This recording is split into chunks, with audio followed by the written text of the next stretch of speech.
Estamos mais uma vez juntos, hoje terça-feira, última semana da temporada Verdades para o Tempo do Fim, a gente falando sobre temas que realmente são marcantes para a gente, que fazem sentido de maneira prática na nossa vida.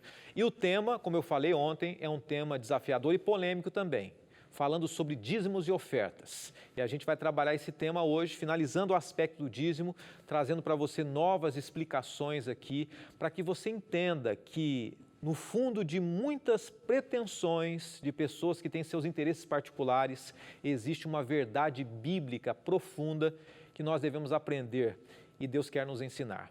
A partir de agora, programa Escola Bíblica ao vivo com você. Até já!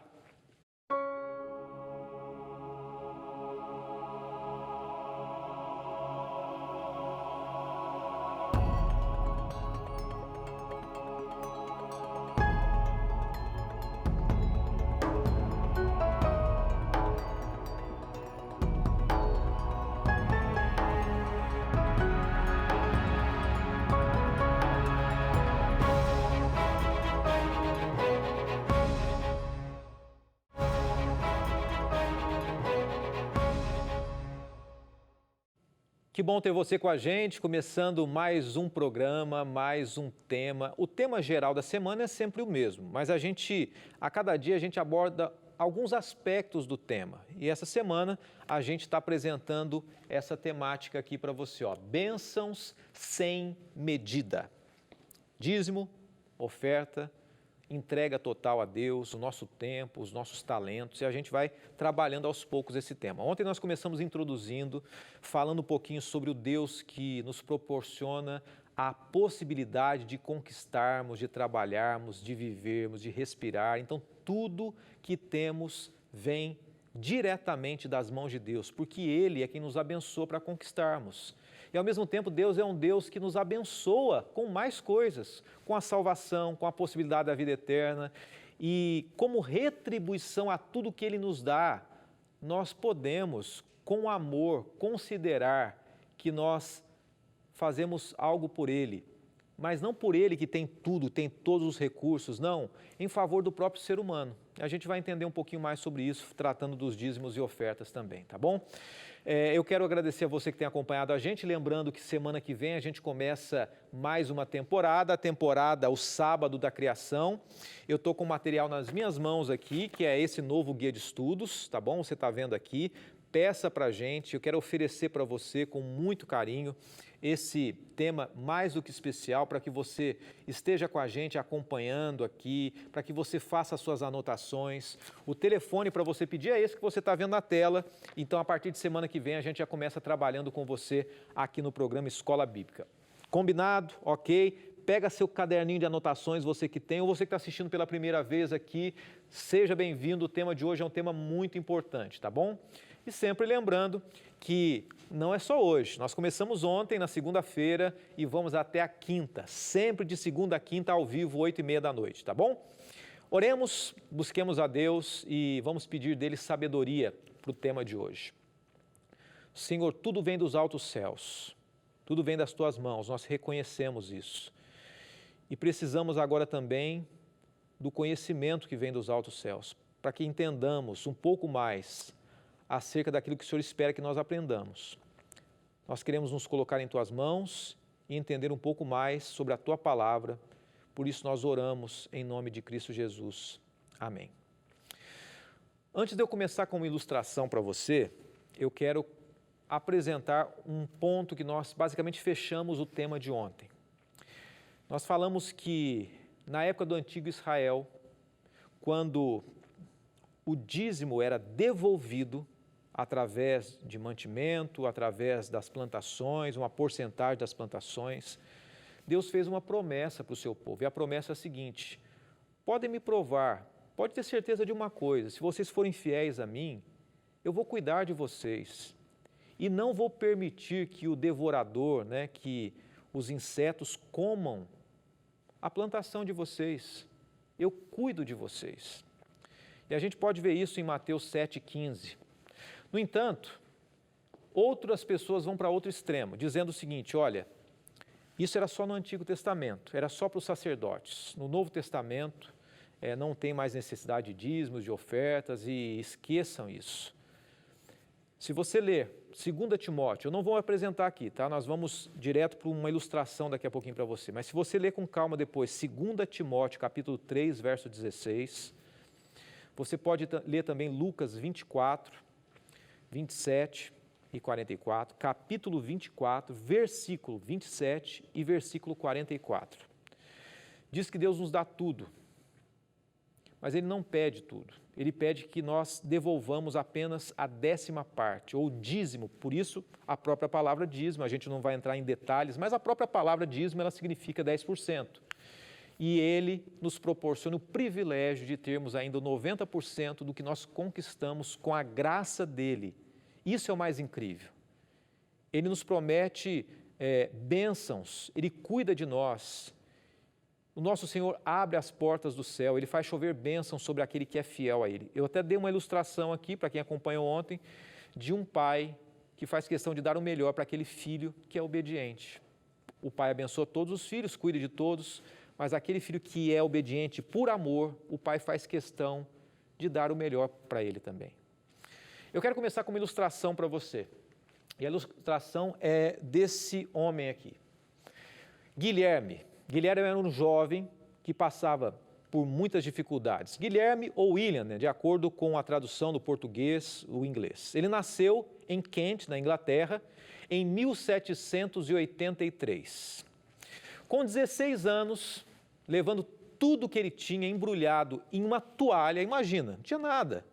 Saiu de casa, da casa dos pais, faltava pão, faltava tudo. Na estrada, ele encontrou um conhecido, uma pessoa cristã, que orou, fortalecendo a fé dele. Imagina, se ajoelharam, oraram, e aquele homem trouxe algumas palavras para ele, dizendo o seguinte: olha, em breve, meu rapaz, em breve, William, você será o principal fabricante de sabão em Nova York. Você é um homem prudente, um rapaz esforçado, dedicado a Deus, dê seu coração para Cristo, entregue-se cada dia, cada dólar que você ganhar, dedique a Deus, parte daquilo que pertence a Ele, faça um sabão honesto, eu sei que você vai ser abençoado. Quero apresentar para você aqui uma outra imagem dele, William Colgate. Com muita dificuldade, ele encontrou um emprego em Nova York. Ficou com saudade da casa dele. E lembrando das palavras amorosas desse amigo, ele começou a se dedicar, colocar Deus em primeiro lugar. Ele começou a assistir uma comunidade cristã onde ele vivia. O primeiro dinheirinho que ele ganhou, ele separou 10% do valor, entregou naquela igreja. E ele aceitou que Deus era o sócio dele, o patrão dele. Após alguns anos, ele teve uma fatalidade. O patrão da qual ele trabalhava, o patrão homem, ser humano mesmo ali, faleceu. E William ficou com um único dono da fábrica. Imediatamente, ele deu uma ordem. 10% de tudo que é produzido nessa fábrica, de todos os lucros da empresa, devem ser devolvidos a Deus. Guilherme, ele prosperava, ou William, os negócios cresciam, a sua família foi abençoada, o sabão fabricava cada vez mais pessoas compravam, E ele se tornou um homem fiel a Deus, teve uma vida bem-sucedida. E ele não se contentou em devolver para Deus 10%, foi um plano dele, um pessoal. O que Deus pede é 10%, mas o plano dele, ele começou a devolver 20%, 30%, finalmente ele devolvia 50%, metade do que ele recebia para Deus. Esse homem é Guilherme Colgate. A história de Guilherme Colgate, um fundador da empresa em Nova York de 1806, que hoje é a Colgate-Palmolive. Possivelmente você já tem ouvido falar disso. Aqui não é um marketing da empresa. Aqui é a história de um homem que escolheu ser fiel a Deus. Um jovem. Ele sentiu a necessidade de dar para Deus em reconhecimento a tudo quanto ele possuía. E Deus o abençoou. Ele não fez uma barganha com Deus. Ele foi honesto com Deus. Ele foi fiel àquilo que Deus esperava dele. Muitos também passam por experiências maravilhosas como essa. Deus realmente dirige a vida das pessoas. Aqui eu estou contando uma experiência para dar um pano de fundo de algo que é bíblico. Deus sempre ampara os seus filhos, independentemente daquilo que nós precisamos devolver. Nós devemos ter certeza que Deus é o dono de tudo e está sempre do nosso lado. As pessoas que devolvem a Deus parte daquilo que Ele pede, poderiam contar histórias também, que Deus honra fielmente as promessas. Vou dizer uma frase que eu disse ontem, se você está assistindo pela primeira vez: Deus não faz barganha, tá? Deus não faz troca, mas Deus abençoa aquele que é fiel. Ele convida cada pessoa para formar uma sociedade com Ele. Evidentemente, a matemática de Deus não é igual à nossa. Os 9/10 com as bênçãos de Deus são mais do que os 10% que nós devolvemos para Ele. O dízimo não é uma doação, é uma parte da nossa renda que nós reconhecemos, entregamos nas mãos de Deus. Malaquias 3:8, ontem nós lemos Malaquias 3:10, Malaquias 3:8 e 9 diz assim: pode um homem, olha que texto forte esse, pode um homem roubar a Deus? Contudo, vocês estão me roubando. E ainda perguntam: como é que te roubamos? Nos dízimos e nas ofertas. Vocês estão debaixo da grande maldição, porque estão me roubando. A nação toda está me roubando. Texto forte, hein? E tem muitos devoradores por aí, muitos líderes que usam esse texto fora do contexto para explorarem pessoas.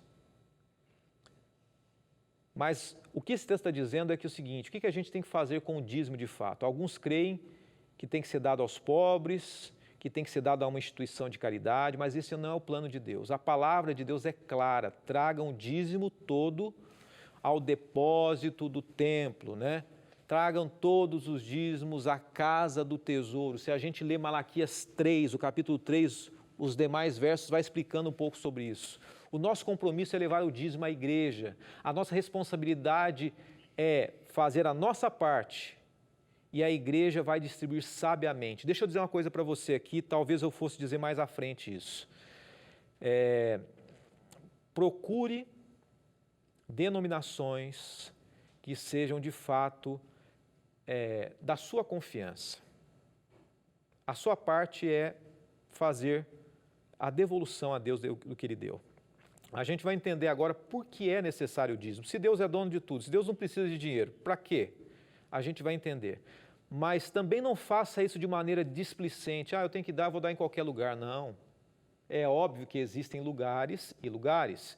Existem teologias e teologias. Existem instituições e instituições. O apóstolo Paulo diz qual é a finalidade do dízimo. A gente vai entender, após o intervalo, qual é o objetivo do dízimo, para que ele surgiu no Antigo Testamento e como ele é aplicado também no Novo Testamento nos dias de hoje. A gente dá uma pausa bem rapidinho, é o tempo da gente respirar, tomar aquela água e voltarmos a estudar a água da vida, que é a palavra de Deus. A gente volta já.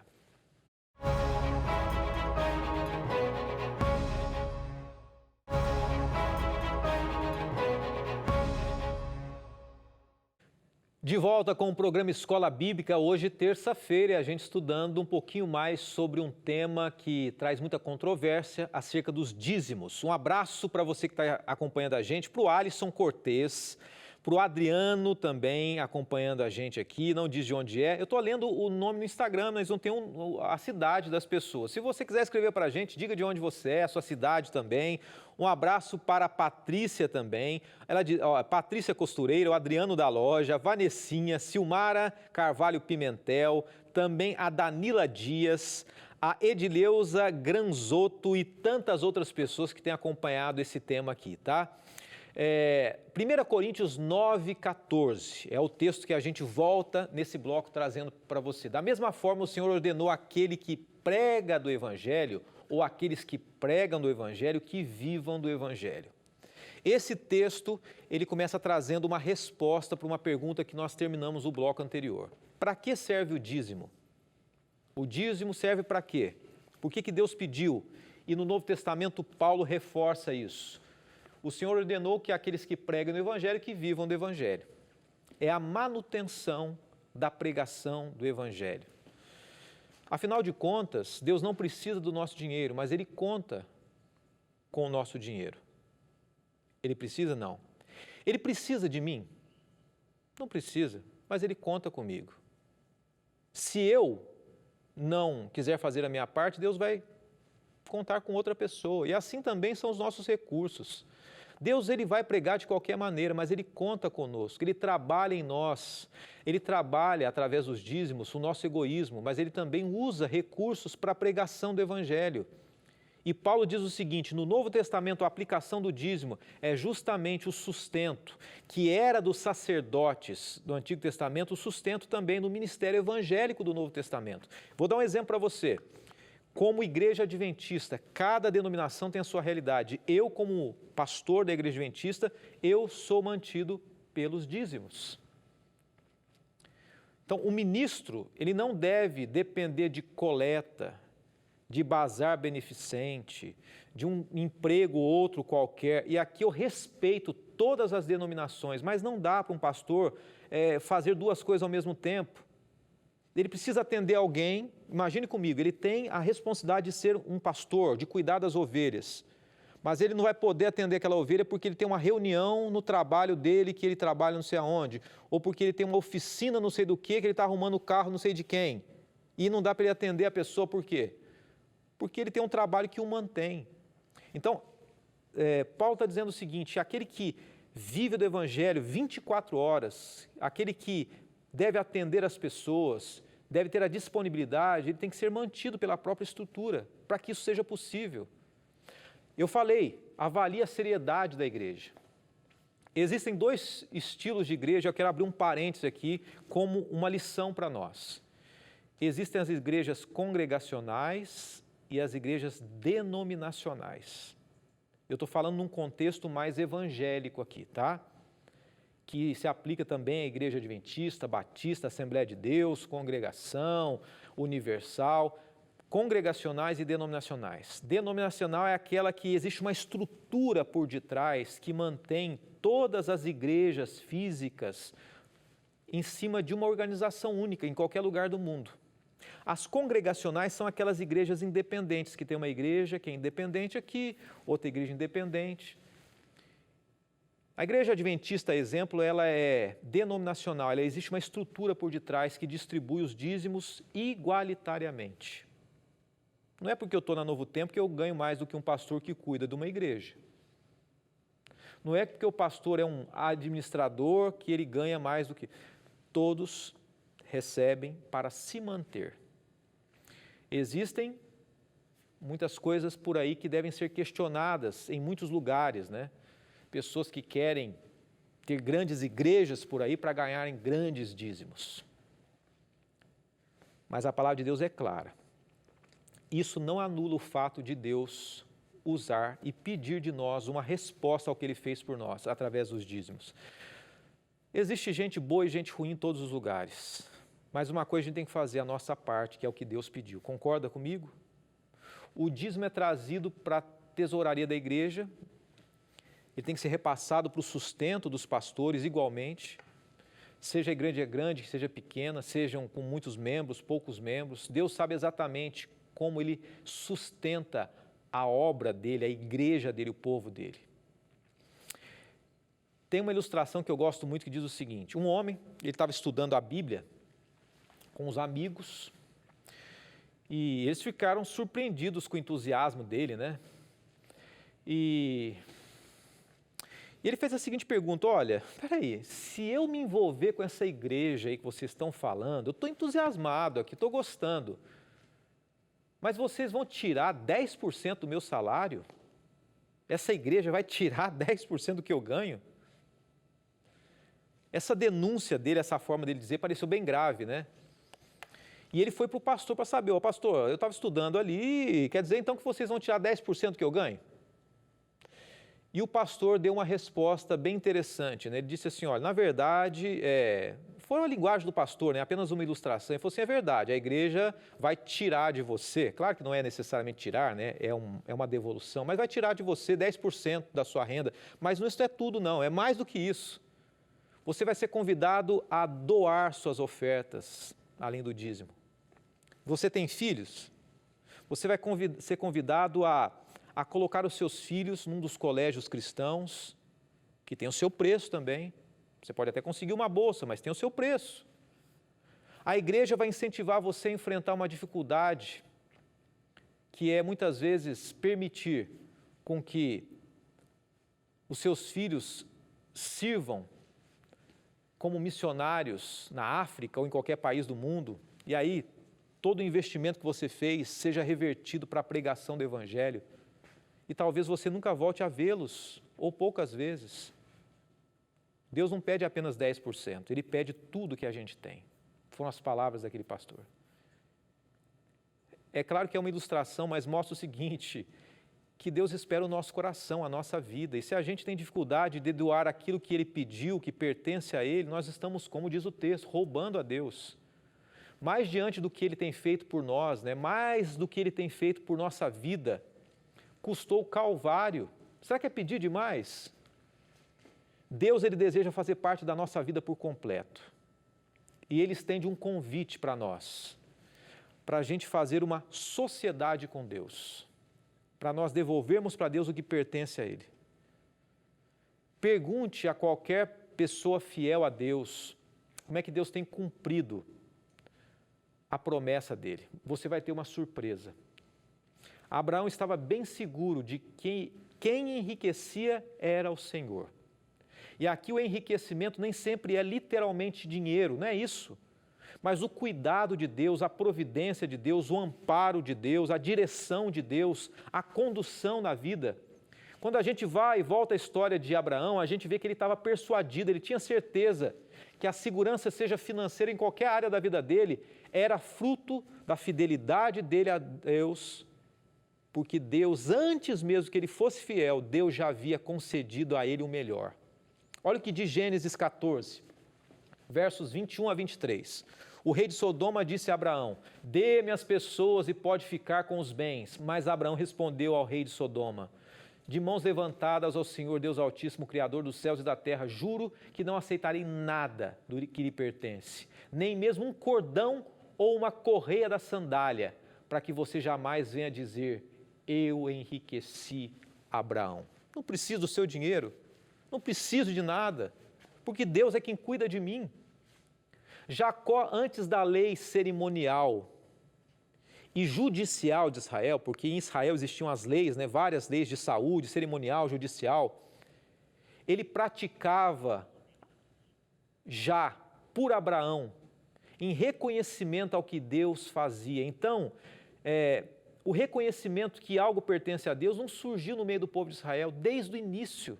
Deus pediu que cada ser humano reconhecesse o que Deus faz.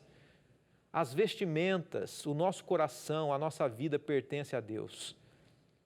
Gênesis diz que Deus está conosco todos os dias. Jacó sabia, Abraão sabia que as dádivas todas vinham de Deus, que Deus estava cuidando deles e Deus cuida de cada um de nós também.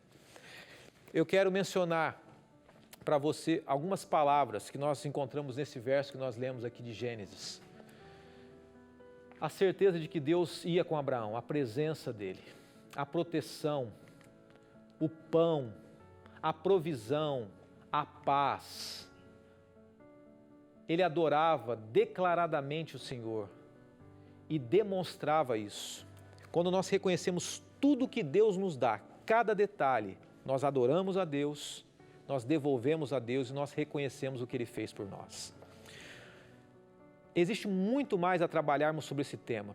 Pesquise outros assuntos do programa Escola Bíblica aqui da Novo Tempo. Amanhã a gente vai começar falando sobre ofertas. Uma coisa é a devolução dos dízimos, outra coisa são as ofertas.